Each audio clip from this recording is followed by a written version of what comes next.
When they're playing in Edmonton, it feels like I'm watching Gangs of New York. The Oilers are the Americans inviting the foreign hordes to come play in their battleground. At this chosen ground, to settle for good and all, who holds sway over the Western Conference. And you kind of know that Jamie Benn's just going to have a rotten game. But is this one going to be different? Are the Dallas Stars going to find a way to claw their way to a win in their opponent's barn? Let's talk about it.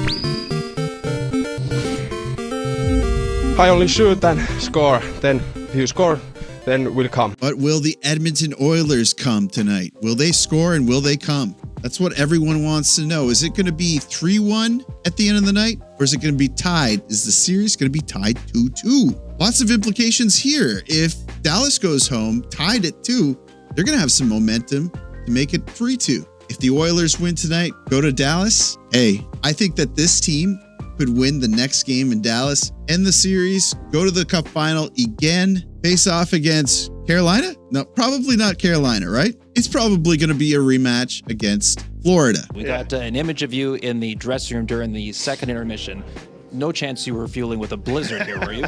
Don't count your chickens before they hatch, whatever that means. Can I count on you for something? Do you subscribe to my channel? If you're new here, I do all sorts of content. I love hockey. I talk about anything hockey. I do live streams from time to time. I'm going to keep the content rolling over the summer, so you can look forward to that. But if you're already subscribed, don't worry about it. Hit that like button. It helps me with, I don't know, something with YouTube stuff. And comment down in the comment section. Tell me what your favorite goaltender was when you were growing up. So let's get right into it. Hintz is back. He's probably wearing some sort of Kevlar sock or something. I think this man has a broken foot. So let's drop the puck on this game. It's the first period. Some chippy play right off the bat. Corey Perry backs into Granlund awkwardly. Perry has a hard time getting off the ice here. I want to say that he probably knocked the air out of himself, and I think he misses a few shifts. Then directly after that, two Oilers sandwich Matt Duchene. The bench in some difficulty. Here's a chance. Knocked down in front was Putt pulls it up. Yeah, that's an explosive sandwich. Now it's Klingberg's turn to go down in a slimy battle between Ben, who goes to the box for this one. He gets his stick in Klingberg's skates. So Edmonton's headed to the power play. Are they going to capitalize and make the Dallas Stars pay? Over the line, Nugent-Hopkins.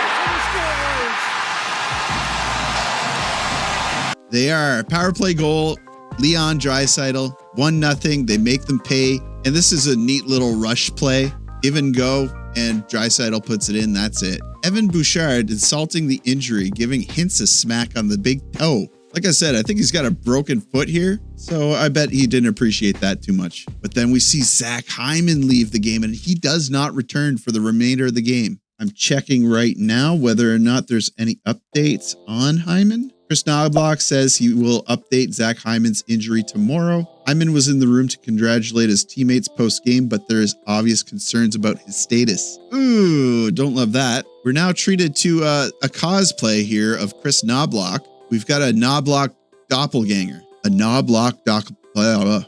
That's hard to say.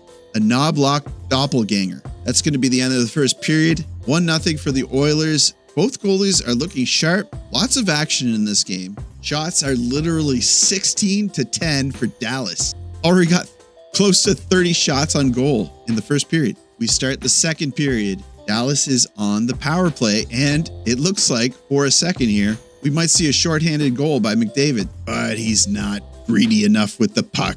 Now we see Jamie Benn getting some contact with Skinner, who doesn't seem too worse for the wear. And now Corey Perry is going to the box for an interference call. Fans don't like it, but this is interference. So are the Dallas Stars going to punish the Oilers now for taking a penalty? Whipped across for Granlund. Harley.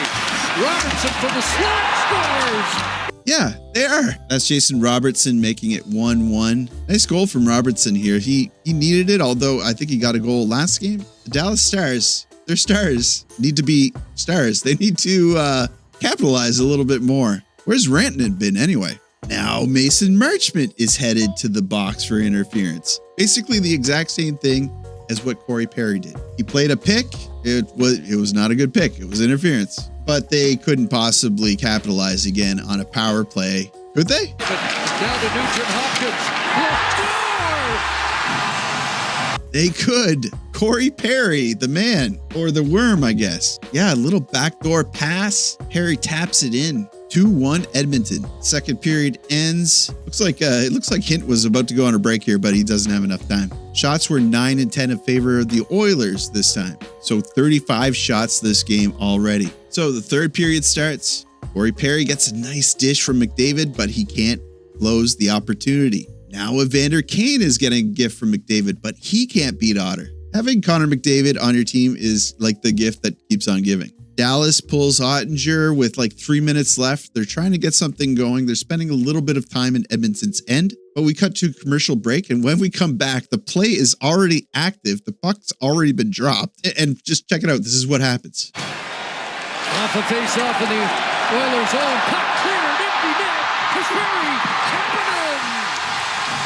Kapanen deposits it into the net. It's 3-1 for the Oilers. But does Dallas have time to pull Oettinger again and maybe put some pressure? You get a goal, you're chipping it away, right? We've seen a lot of last-second goals scored in this playoff year. That one stopped up for the empty net,